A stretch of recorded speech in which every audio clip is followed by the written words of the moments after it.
Thanks, Jan. Thanks, everyone, for joining. My name is Jonathan Shivers.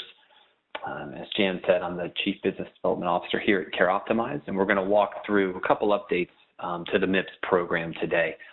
We're going to talk about, one, some areas that everyone can use as a checkup list for their practice and providers of where you should be now that we are halfway through the first reporting year. And secondly, we're going to discuss the changes that just occurred with the proposed rule this Tuesday of this week that may affect some of you that are on this call.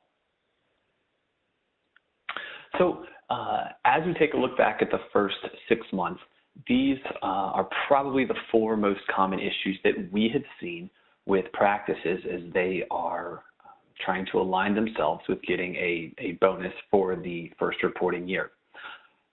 First is, where do you currently stand versus your peers and versus the CMS set benchmarks for the measures you have selected? The second is, of those measures that you selected, are they the ones that are going to maximize what your bonus could be at the end of this first year? As many of you may know, some are specialty specific, others are not. And depending on which measure you select, the decile that you have to score could vary greatly. The third are the care gaps. So what do you do once you can see that you are not doing well in a particular measure as you would like to be? How do you find who those patients are? How do you take care of what's causing those gaps and get them back into the office before the end of the reporting period? And finally, how do you make sure that your staff and provider are being constantly updated of what their current scores are, not just on a composite level, but on a measure level as well? Okay, so this should look familiar to most folks. Because the MIPS program is budget neutral, all that means is that the winners will be getting paid by those who get a penalty. So in the first year, you have a max of 12% and a max downside of 4%. Now, CMS has not come out and said what the metric is to receive the 12%, but we do know that is the highest amount that a practice can receive from maxing out all of their scores and measures. Thankfully, there are bonus measures that are in place that can help a group even if they are struggling in other selected areas. As you can see, the stakes raise both on the up and the downside as the years progress. And currently, CMS has said that the 27 upside and the 9% negative adjustment will continue through past 2020. Okay. The clinicians who should be paying attention to this are listed here on the left-hand side. One of the changes that is being proposed is on the right-hand side of this slide. You used to have a physician that would bill more than $30,000 to Medicare Part B as an allowable per year and see at least 100 Medicare patients per year. In the proposed rule change, they have upped that number to $90,000 for Part B and 200, doubled it for your Medicare Part B panel. Keep in mind, this is an and, not an or. So if you do not meet both of these conditions, you are exempt from the MIPS program. So let's talk about the rule change briefly. This is just a proposal. What they're proposing that will apply to all practices is at the top. That minimum threshold has doubled for your panel number from 100 to 200 per provider, and it has tripled the allowable amount from Medicare B, from $30,000 to $90,000 per provider. They are discussing continuing to pick your PACE options for subsequent years, not just 2017. And I'll show you that slide in one moment, but giving groups 4 different routes to take when they decide to attest or not at the end of each year. And the final main proposed rule is that they will allow a certified EHR for the 2014 rules, not for the 2015 rules. So for those of you who are on a system and they are not certified for 2015, it is possible, if this passes, that you will not need to switch systems to qualify for MIPS. 3 additional rule changes that are being proposed that only apply to small practices. The first is the idea of virtual groups. And this was brought up in the original proposal when CMS was writing the rules for the program, is that small practices can combine and submit under what they're calling a virtual group to lower their administrative costs. So all of their measures and monitoring would be grouped together and submitted together under attestation. The second is giving bonus points for community value that is given to either small practices or rural practices. Again, those rules would still have to be worked out, but they do value that some smaller practices may be at a disadvantage. So showing that there is community value that's being given for certain measures would allow them to get bonus points. And the third is they are thinking of giving a hardship exemption under the advancing care information category for small or rural practices. Bonus points that are being proposed would be if you are on a 2015 certified EHR system. You may not be on multiple systems and get the bonus. They have to be all 2015 certified. And the last main bonus point is showing care plans for more complex patients will earn bonus points as well. So they're good ideas for bonus points. Again, it's not decided. These are just proposed. The final ruling will come out sometime probably in the very end of the fall of this year. And you can go to cms.gov if you are interested in posting any comments. The 4 categories of pick your pace, which of course they are thinking of allowing groups to do next year as well. But where we currently stand is you have these 4 options. Do nothing, and you will receive a 4% penalty. Submit a minimum quality measure, so get 3 points worth, and you will not get a bonus, but you also are protected from a penalty. The main 2 that we hear groups talking about with us are partial year or full year. Partial year simply means you're submitting 90 days worth of data. And unfortunately, CMS does not give a scale, but they leave it pretty vague that you have a chance to get a bonus or stay neutral. And finally, submit the full year, which would be the only chance you have to get to hit that maximum 12% in the first year.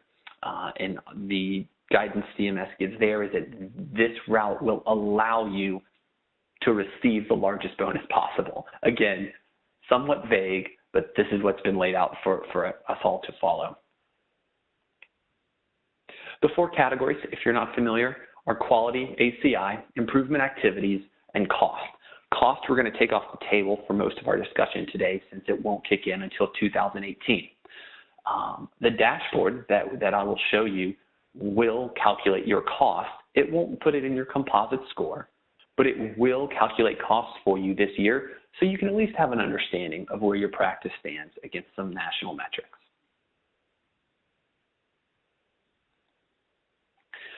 Finally, the reason we have a dashboard in the first place is, one, we wanted groups to be able to go after any of the measures that were available to them.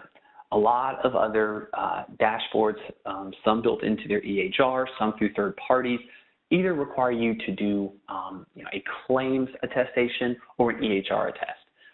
Unfortunately, that greatly minimizes the number of quality measures that you can select.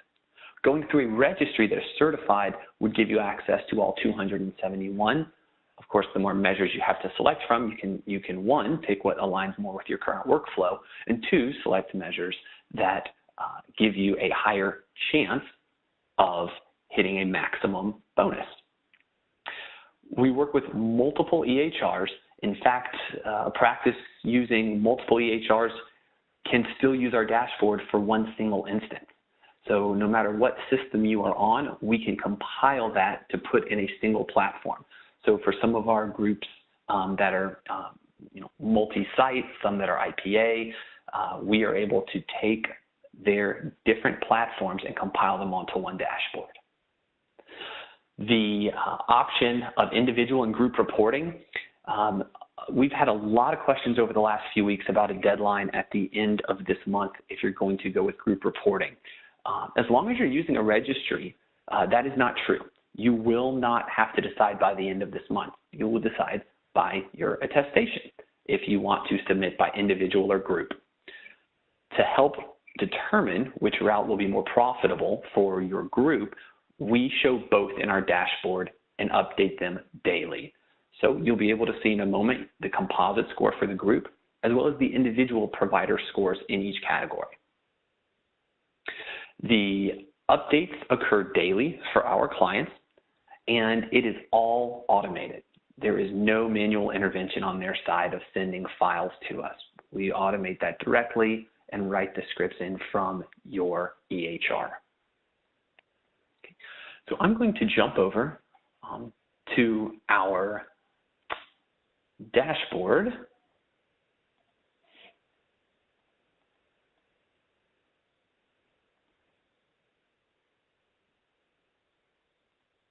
Okay, so on this screen, you're able to see the practice view. And every view that I'm going to show you in this presentation is available both on a practice level and a provider level. So in this case, I'm looking at my practice, and I can see that as of today, my composite score is 67%.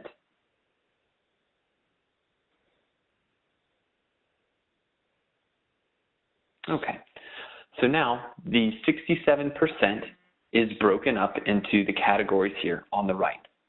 Of my quality category, I've earned 40 out of 70 points as of today. Cost, I've earned 15 out of 20, and ACI, I have maxed out.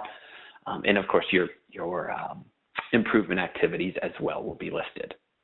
So in each category, I'm able to see my selected measures, either at a practice level or a physician level. So when I click on my quality category, here I can see the 6 measures that I'm tracking and where I currently stand. So in this case, I can see that on the left-hand side, my measures that I've selected. In the middle are my current scores, my numerator and denominator, and how many points I've earned out of 10, since this is our quality category, to date. So I can see that for my blood pressure management for AKD, I have scored 87.8%. Part of the value of this dashboard is that while 87.8% might not look as high as my 96% below for CAD, this is actually past the benchmark for this measure. This line here denotes the benchmark. And since I'm at 87%, I have actually maxed out this measure. So even though I'm below 90% for my numerator over denominator, I've maxed out my 10 points.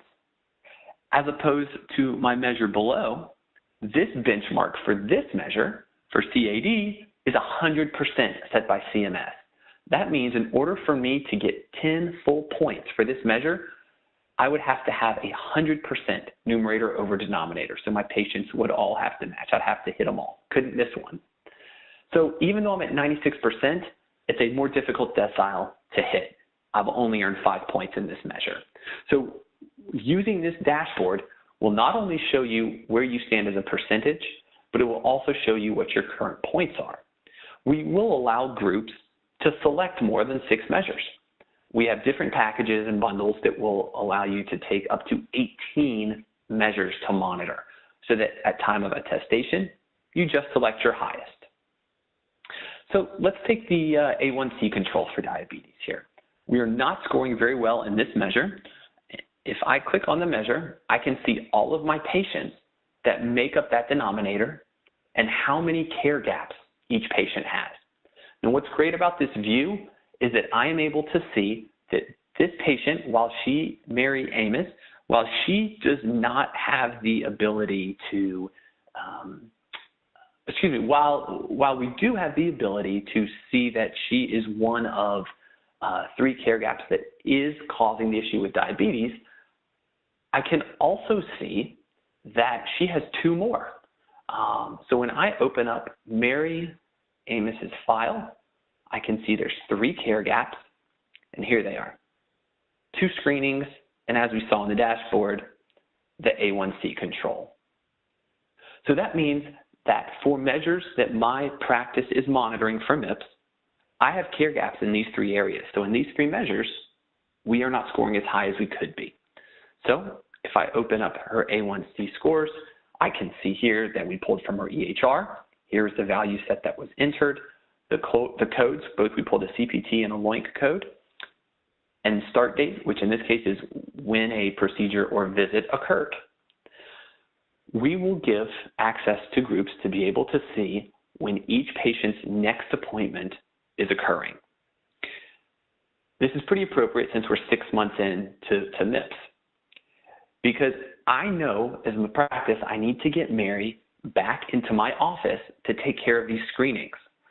We're currently in June, so it's very feasible we could get that done, get her in for the screenings that she needs, and get our scores up before the end of December. For groups that haven't taken action yet, this is going to be a problem because they are going to have a significant backlog towards the end of the year, and it won't be logistically possible to get all of those patients back in. So the groups that have already taken action are able to see, here's my gaps in care, and can go ahead and get those patients rescheduled. All of this pulled again directly from your EHR.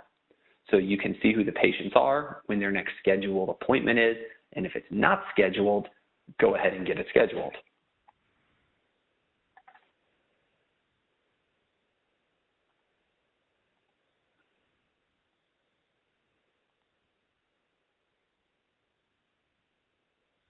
Okay, I'm going to move on to the next category, which is cost. Cost is not included from CMS this year. So you are not judged on your cost. That simply comes from claims and ERA data. We will, however, make this accessible to our clients to use on the dashboard so they can at least see what they're spending for Part B per beneficiary, also what's their total attributions per capita. We don't know what the benchmarks are yet. CMS has not released that, but we will at least allow groups to see where they currently stand today and their costs so they can be prepared to use this next year when it does carry some weight. Third category, your advancing care information. This has a base score of 50 points and then a performance scores, which are 90 points. There's 15 available ACI measures to select from today, and most of you have probably heard that this is very similar to meaningful use. In fact, it is meaningful use, just renamed as advancing care information. So you have yeses or nos for areas that you have to complete as your selected base measures. And then just like we saw earlier on the quality side, you have scores here that are numerator over denominator expressed as a percentage.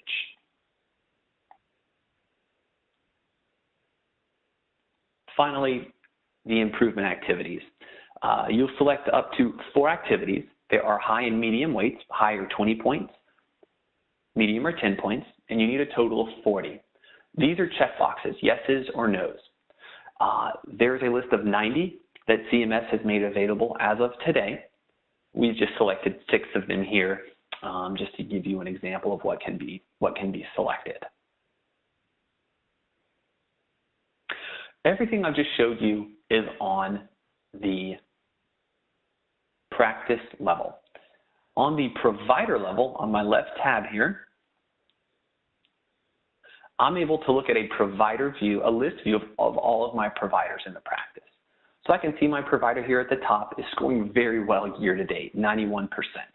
So for those practices with multiple providers, this is a very beneficial view because not only can I see where each of my providers stands in relation to one another, but if I'm to look at the ones who are scoring lowest right now, I can open this provider up who's at 28%, look at his MIPS dashboard, and just like the first view I showed you on this webinar, his composite score is 24% for the year. And I can also see his measures on the right, his categories on the right. So under his quality measures, he's only scoring a 17 out of 70. And once I click on those, I can see the ones he has selected and how he is scoring. These are treated just like the ones we already viewed. I can open each one of these up to see his care gaps.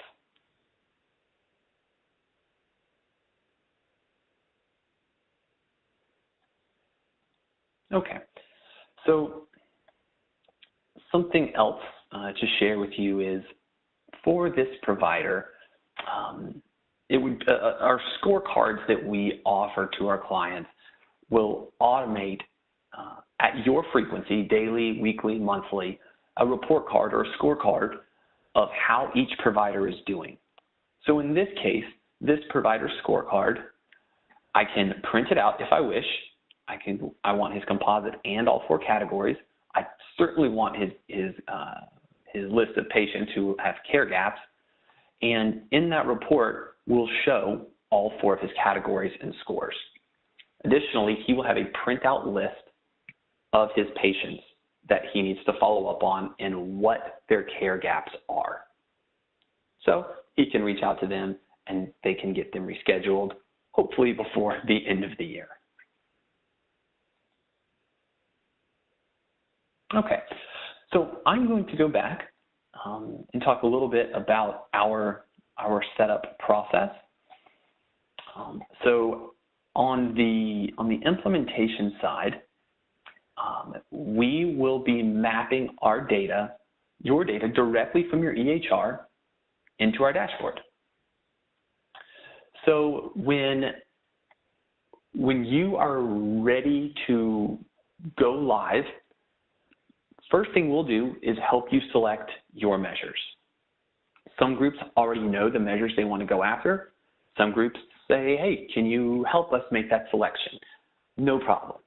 We have consultants that have their MIPS certification.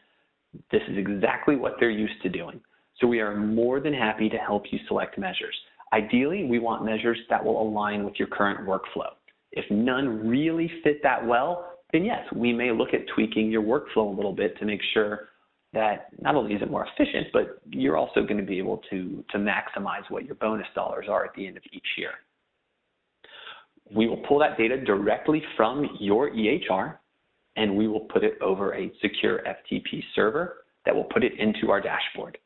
That dashboard is web-based, and we update it at your frequency. Most practices ask us to do it daily, which is fine.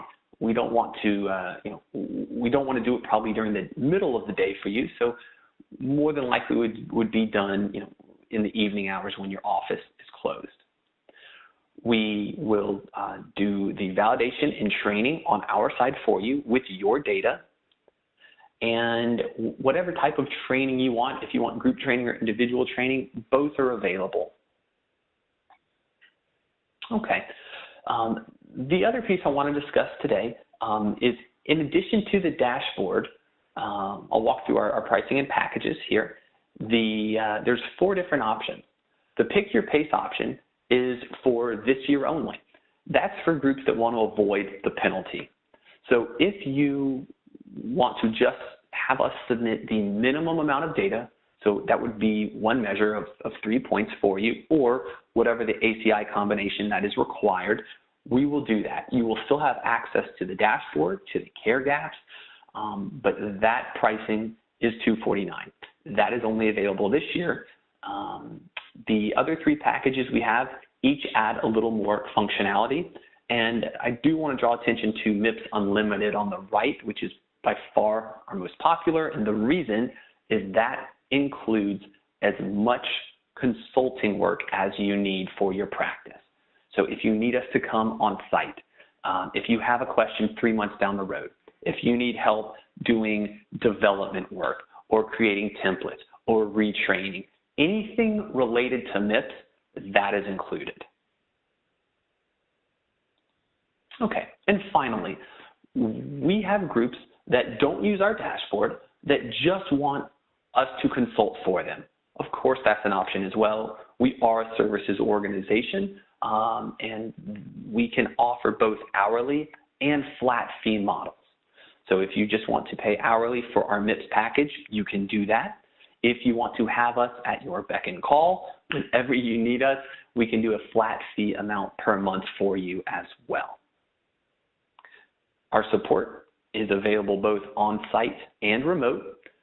We have consultants across the country from South Florida to Northern California, and anywhere in between. So if you need us on site, that's not a problem either.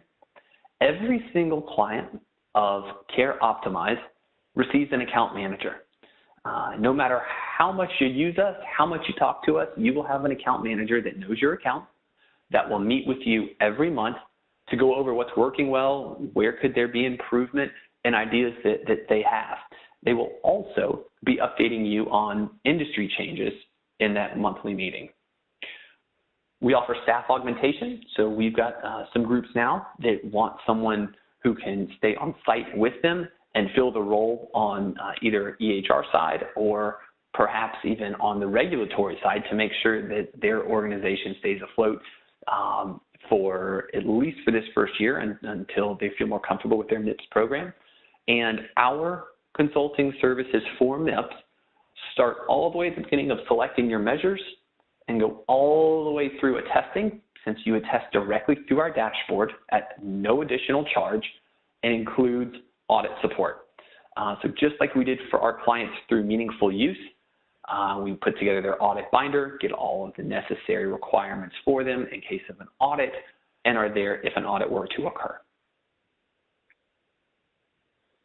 Okay, that's all that I have today. I hope you found some of this informative. If you have any questions or you would like to speak with me directly, this is my cell number. You can reach me anytime at that number, or shoot me an email at jonathan.shivers@careoptimize.com, and I can usually get back to you pretty quickly. Most of the information I've covered you can also find on our website at careoptimize.com, as well as past webinars and future events that we will be having.